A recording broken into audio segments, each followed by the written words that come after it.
يعلم الإسلام البشرية أن الوحيد الذي يجب عليهم طاعته في كل الأحوال هو خالقهم وحافظهم الله تعالى. سورة البقرة الآية 255. الله لا إله إلا هو. في الواقع من يطيعه الإنسان ويقتدي به في حياته هو الذي يعبده، حتى وإن ادعى عدم الإيمان بأي إله. لقد خلق البشر بطريقة تجعلهم ملزمين بطاعة شيء ما واتباعه، سواء كان هذا الشيء أشخاصا آخرين أو وسائل التواصل الاجتماعي أو الموضة أو الثقافة أو حتى رغباتهم الخاصة. سورة الفرقان الآية 43. أرأيت من اتخذ إلهه هواه.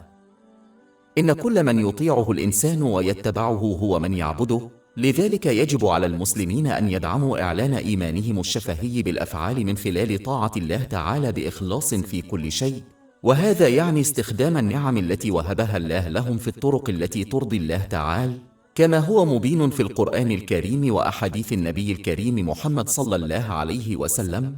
ومن يتصرف بهذه الطريقة سيحظى براحة البال والنجاح من الرحمن الرحيم. سورة البقرة الآية 163. وإلهكم إله واحد لا إله إلا هو الرحمن الرحيم. وسورة النحل الآية 97. من عمل صالحا من ذكر أو أنثى وهو مؤمن فلنحيينه حياة طيبة ولنجزينهم أجرهم بأحسن ما كانوا يعملون. أما من أنكر توحيد الله تعالى وأطاع وعبد غيره فإنه محروم من الرحمة اللازمة لنيل راحة البال والنجاح في الدنيا والآخرة، حتى لو ملك الدنيا كلها وعاش لحظات من اللهو والمتعة، فلا أحد يستطيع أن يفلت من سيطرة الله تعالى وسلطانه. سورة التوبة الآية 82. فليضحكوا قليلا وليبكوا كثيرا جزاء بما كانوا يكسبون. سورة طه الآيات من 124 إلى 126. ومن أعرض عن ذكري فإن له معيشة ضنكا ونحشره يوم القيامة أعمى قال رب لم حشرتني أعمى وقد كنت بصيرا قال كذلك أتتك آياتنا فنسيتها وكذلك اليوم تنسى. سورة البقرة الآية 255. الله لا إله إلا هو الحي القيوم. عندما نلاحظ خلق السماوات والأرض والأنظمة المتوازنة بشكل مثالي والتي لا تعد ولا تحصى، يصبح من الواضح أن هناك واحدا فقط هو الذي خلق الكون ويحافظ عليه. على سبيل المثال، المسافة المثالية للشمس من الأرض هي علامة واضحة، حيث لن تكون الأرض صالحة للسكن إذا كانت الشمس أقرب أو أبعد قليلا عنها. وبالمثل، تم خلق الأرض بطريقة تخلق جوا متوازنا ونقيا يسمح للحياة بالازدهار عليها. سورة البقرة الآية 164. واختلاف الليل والنهار. إن ضبط أوقات الليل والنهار واختلاف طولهما على مدار العام يسمح للناس بالحصول على أقصى قدر من الاستفادة منهما. فإذا كانت الأيام أطول، فسوف يصاب الناس بالإرهاق من ساعات العمل الطويلة. وإذا كانت الليالي أطول، فلن يكون لدى الناس الوقت الكافي لكسب معيشتهم وأشياء أخرى مفيدة مثل المعرفة. وإذا كانت الليالي أقصر، فلن يتمكن الناس من الراحة الكافية للحصول على صحة مثالية. كما أن التغييرات في طول الليل والنهار ستؤثر أيضا على المحاصيل، مما سيكون له تأثير ضار على رزق الناس والحيوان.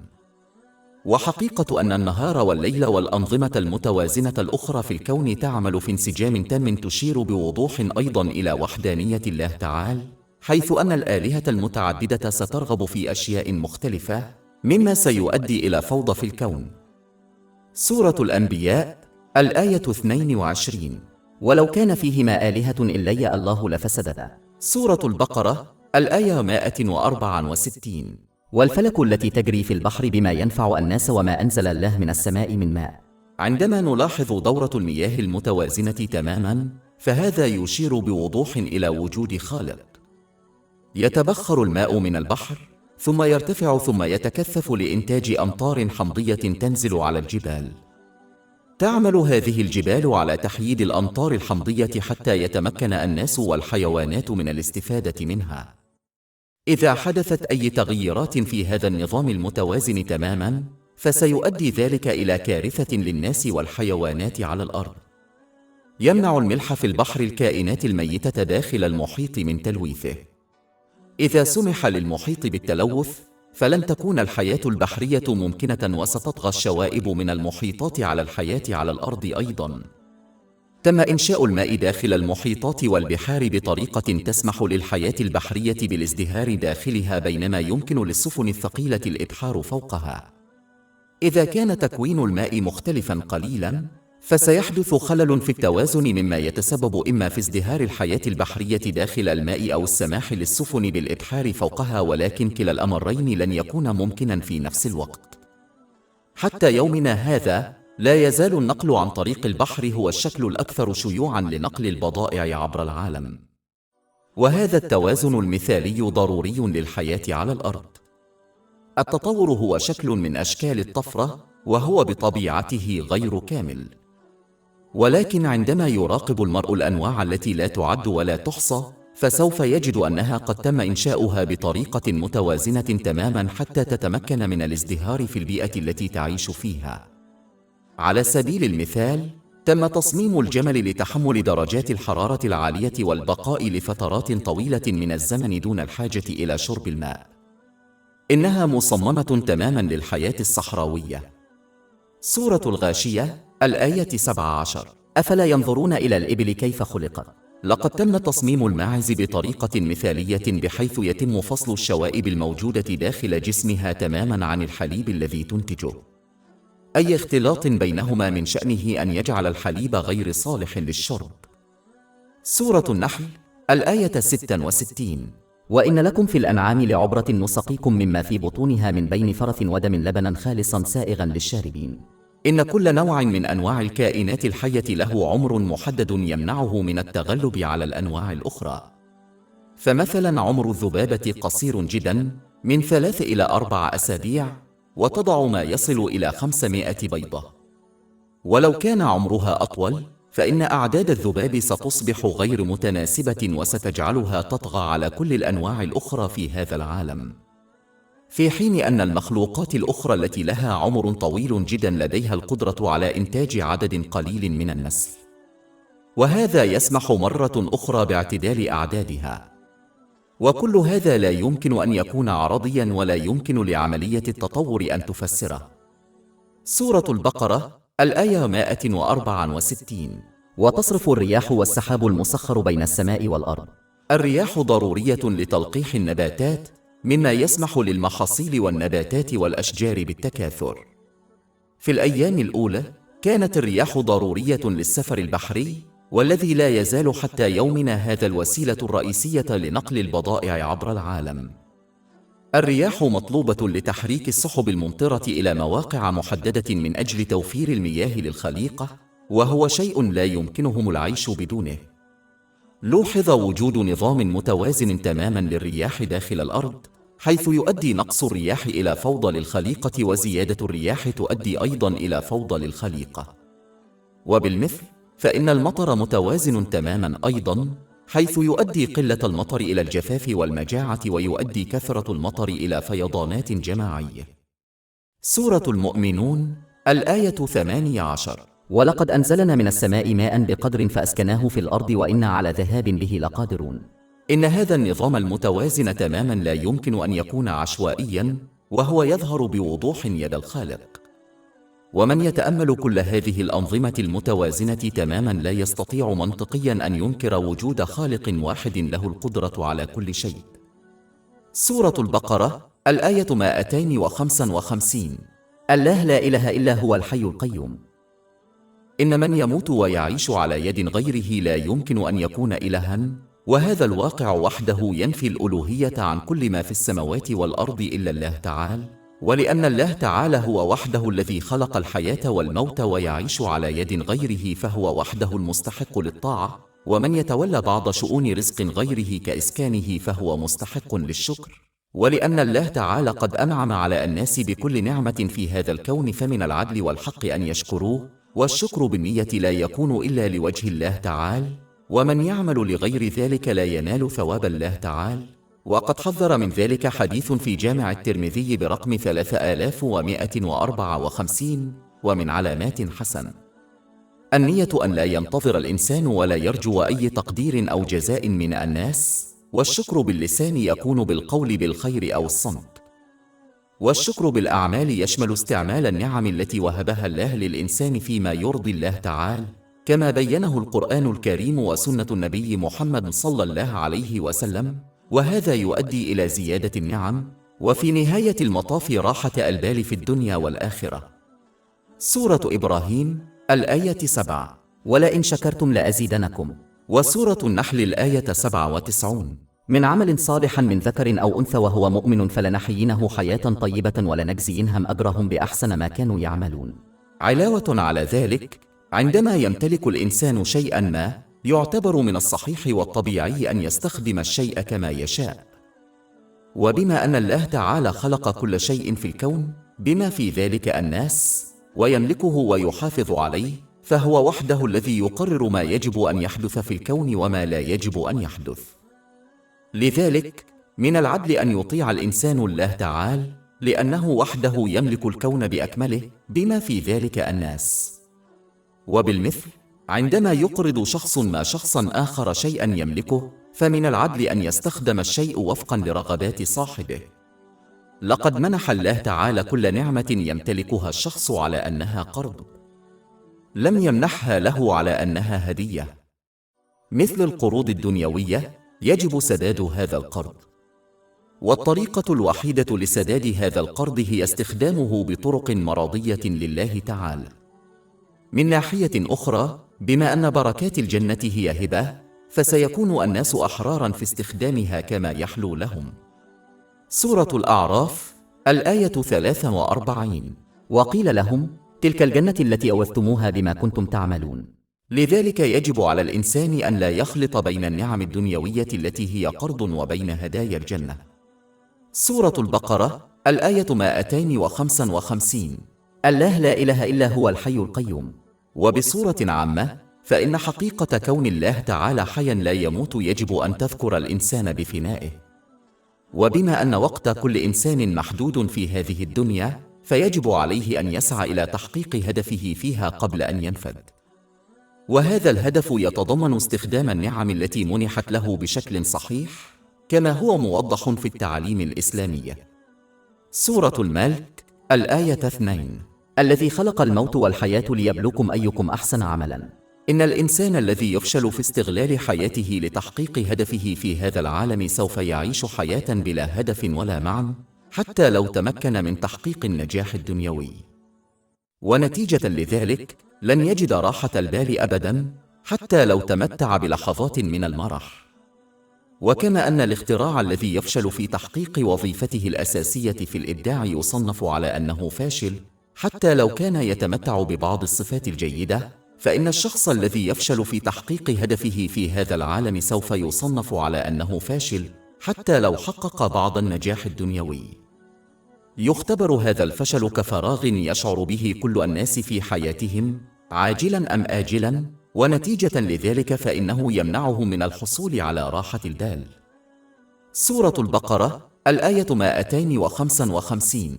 الله لا إله إلا هو الحي القيوم. وبصورة عامة، بما أن الله تعالى قائم بذاته ويرزق الخلق، فينبغي للإنسان أن يطلب منه كل الخيرات الدنيوية والدينية، ولا يتحقق هذا إلا بطاعته الصادقة. فضلا عن ذلك، بما أن الناس قصير النظر للغاية ولا يملكون إلا القليل من المعرفة، فينبغي لهم أن يطلبوا الخيرات الدنيوية العامة من الله تعالى، لأنهم لا يعرفون ما هو جيد لهم وما هو غير جيد. وهناك أمثلة كثيرة في حياة المرء حيث رغب في شيء فقط ليصبح مصدر توتر له، وعندما كره شيئا فقط أصبح مصدر خير له. لذلك يجب على الإنسان أن يلتزم بطلب الخيرات العامة بدلا من طلب الأشياء الخاصة من الله تعالى. سورة البقرة الآيتان من 200 إلى 201. ومن الناس من يقول ربنا آتنا في الدنيا وما له في الآخرة من خلاق ومنهم من يقول ربنا آتنا في الدنيا حسنة وفي الآخرة حسنة وقنا عذاب النار.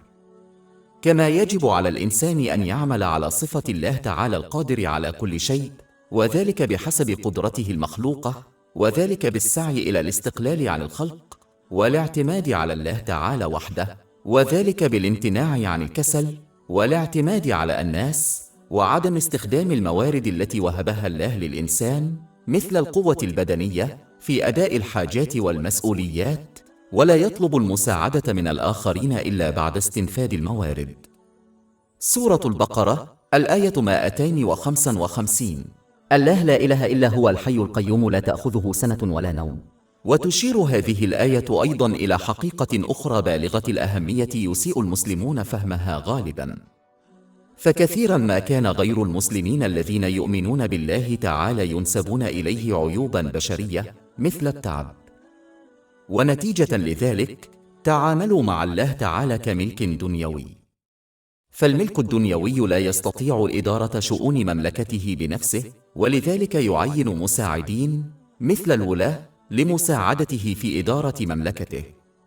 ونتيجة لهذا الاعتقاد بدأ العديد من هؤلاء الناس في عبادة أشياء أخرى من أجل إرضاء الله تعالى مثل الأصنام. سورة الزمر الآية 3. والذين اتخذوا من دونه أولياء ما نعبدهم إلا ليقربونا إلى الله زلف.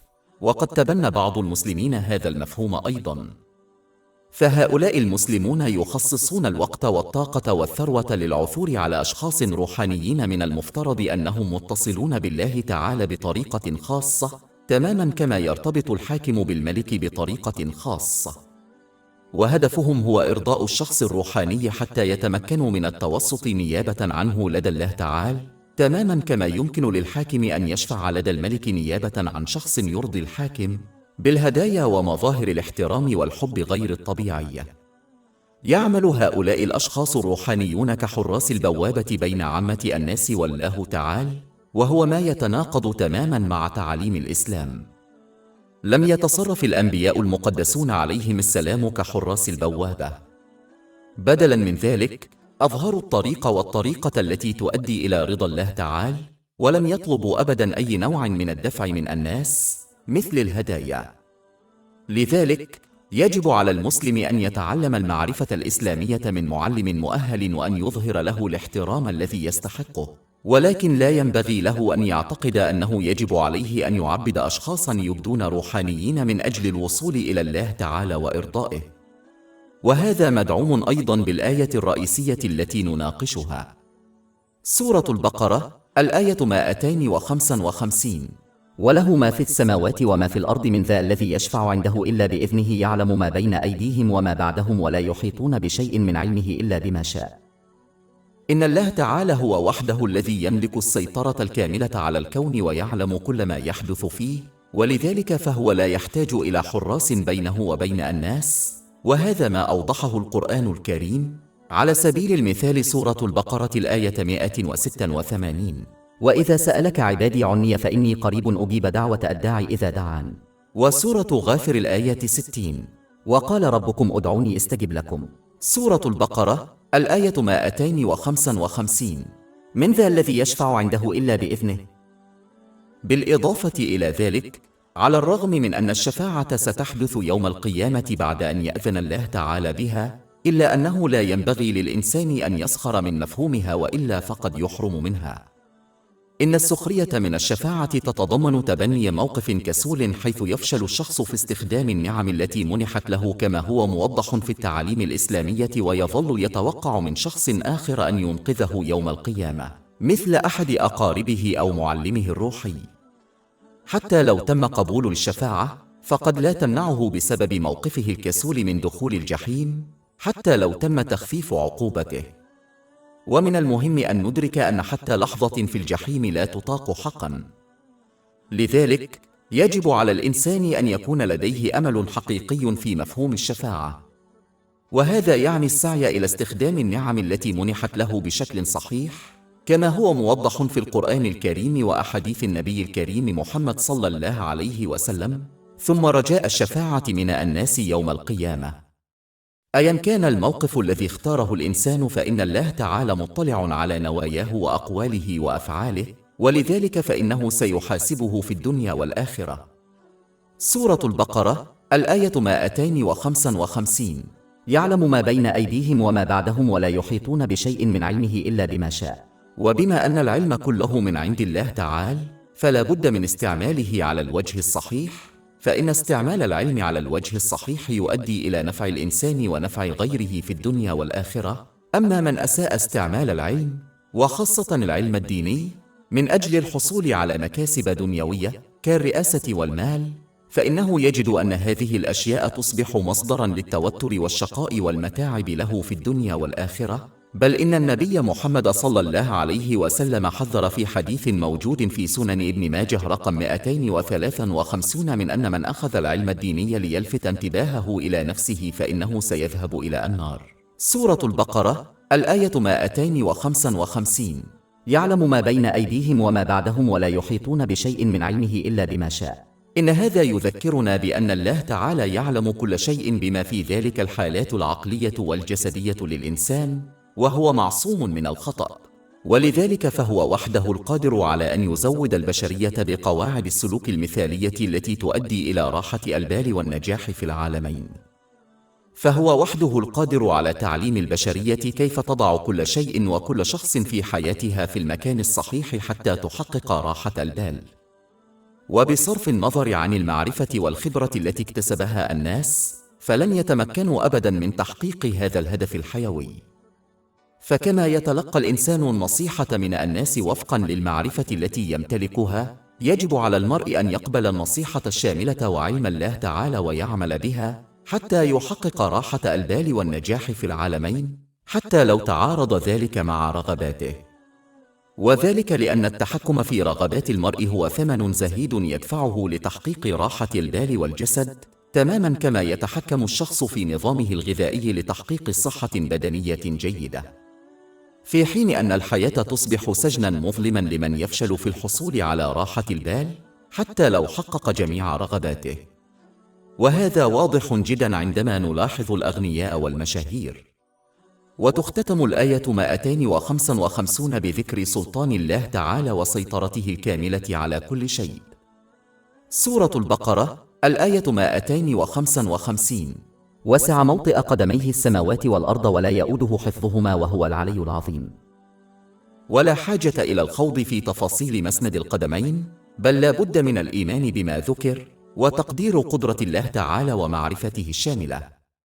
وعلى العموم يجب تجنب دراسة الموضوعات الدينية التي لا تزيد من طاعة الله تعالى، والتي تتضمن استخدام النعم التي وهبها الله للإنسان على الوجه الذي يرضيه، كما بينته تعاليم الإسلام.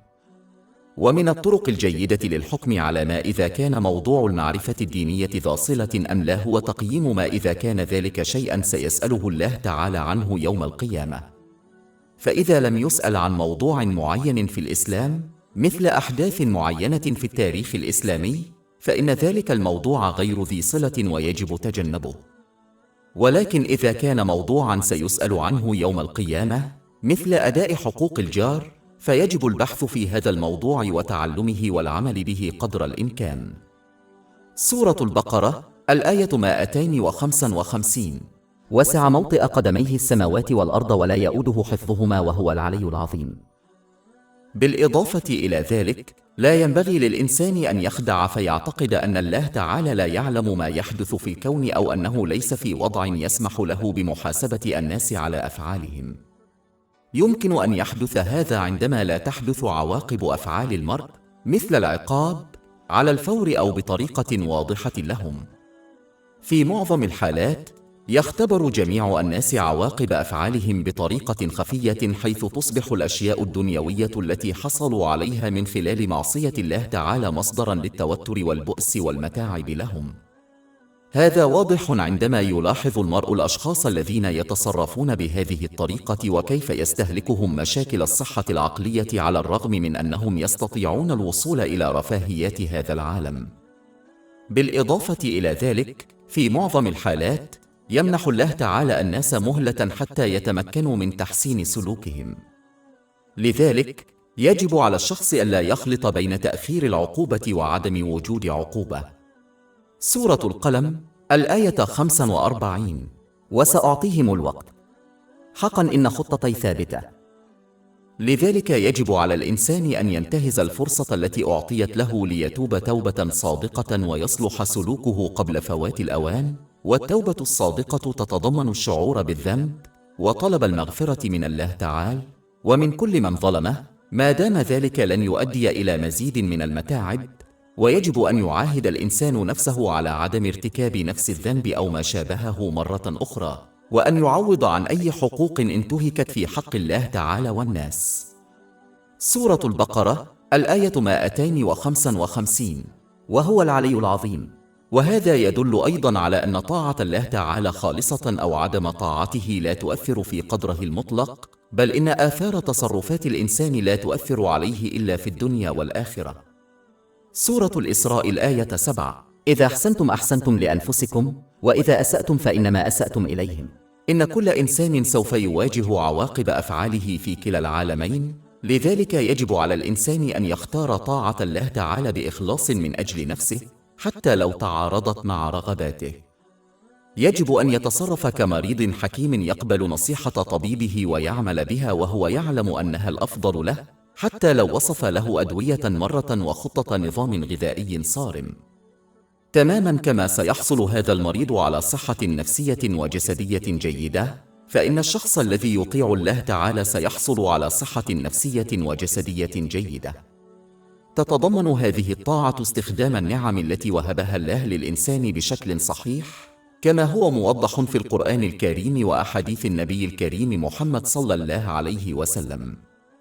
بما أن الله تعالى يعلم كل شيء، مثل الحالات العقلية والجسدية للإنسان، فهو وحده القادر على توفير مدونة السلوك التي تؤدي إلى حالة عقلية وجسدية متوازنة، والتي بدورها تؤدي إلى راحة البال.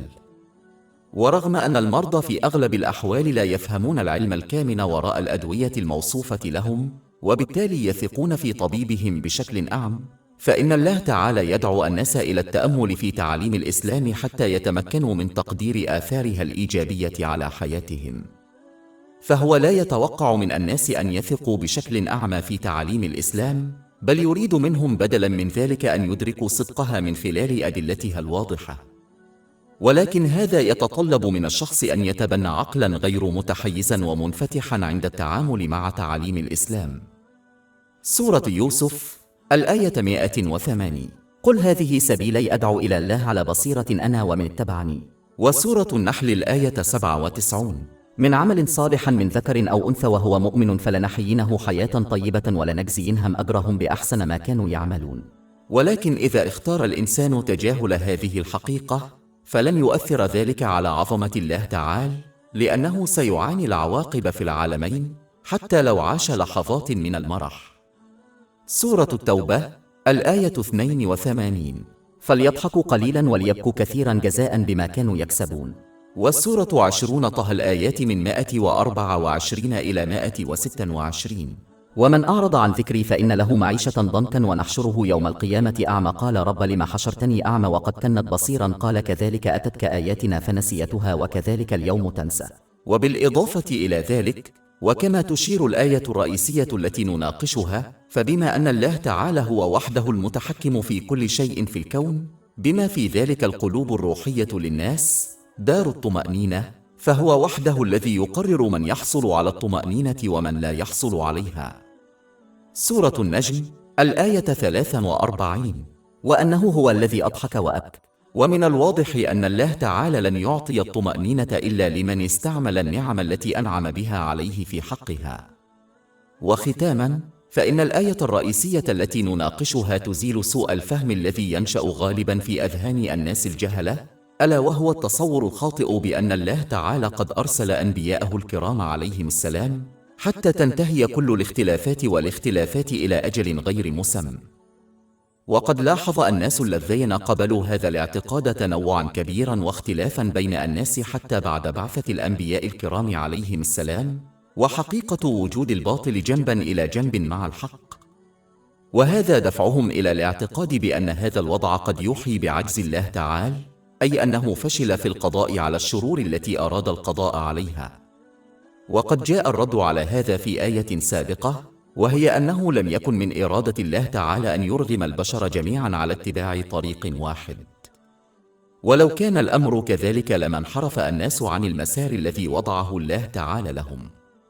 وقد ورد هذا في الآية التالية. سورة البقرة الآية 253. ولقد آتينا عيسى ابن مريم البينات وأيدناه بروح القدس ولو شاء الله ما اقتتل الذين من بعدهم من بعد ما جاءتهم البينات ولكن اختلفوا فمنهم من آمن ومنهم من كفر ولو شاء الله ما اقتتلوا ولكن الله يفعل ما يريد. وسورة البقرة الآية 256. لا إكراه في الدين قد تبين الرشد من الغي. ومن ثم فإن النقطة التي نشير إليها هنا هي أنه مهما تباينت المعتقدات ووجهات النظر وأساليب الحياة والسلوك الموجودة في الحياة فإن الواقع الذي يقوم عليه نظام الكون هو ما ورد في الآية الرئيسية التي نناقشها، وهو لا يتأثر بالمفاهيم الخاطئة لدى الناس. وأخيراً، بما أن الخلق كله ملك لله تعالى وتحت سلطته وحكمه الكاملين، فلا خيار للإنسان إلا الامتثال لأحكامه.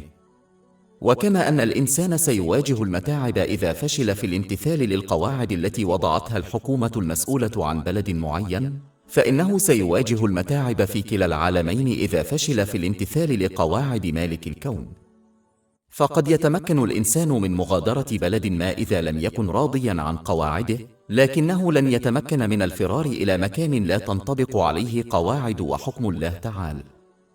وقد يتمكن الإنسان من تغيير قواعد مجتمعه، لكنه لن يتمكن أبداً من تغيير قواعد الله تعالى. بالإضافة إلى ذلك، فكما أن الشخص الذي يملك منزلاً يقرر قواعد منزله حتى لو اعترض عليها الآخرون، كذلك الكون ملك لله تعالى، وبالتالي فهو وحده الذي يقرر قواعد هذا الكون، سواء أحب الناس هذه القواعد أم لا. لذلك يجب على الإنسان الامتثال لهذه القواعد من أجل مصلحته.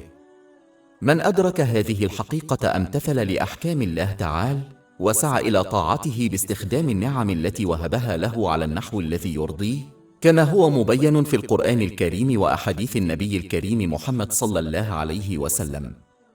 يمكن للشخص إما أن يسعى إلى تعلم الحكمة وراء أوامر الله تعالى ونواهيه حتى يفهم كيف يستفيدون منه والمجتمع الأوسع وكيف تؤدي إلى راحة البال والجسد في العالمين، أو يمكنه أن يعبد أهوائه ويرفض تعاليم الإسلام.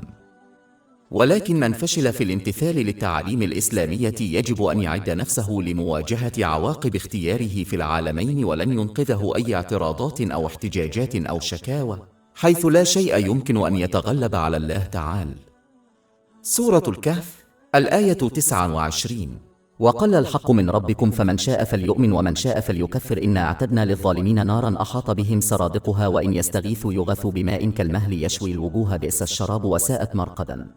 أكثر من 500 كتاب إلكتروني وكتب صوتية ورسوم بيانية وملفات بودكاست ومدونات مجانية متاحة على موقعنا الإلكتروني www.shaibud.com.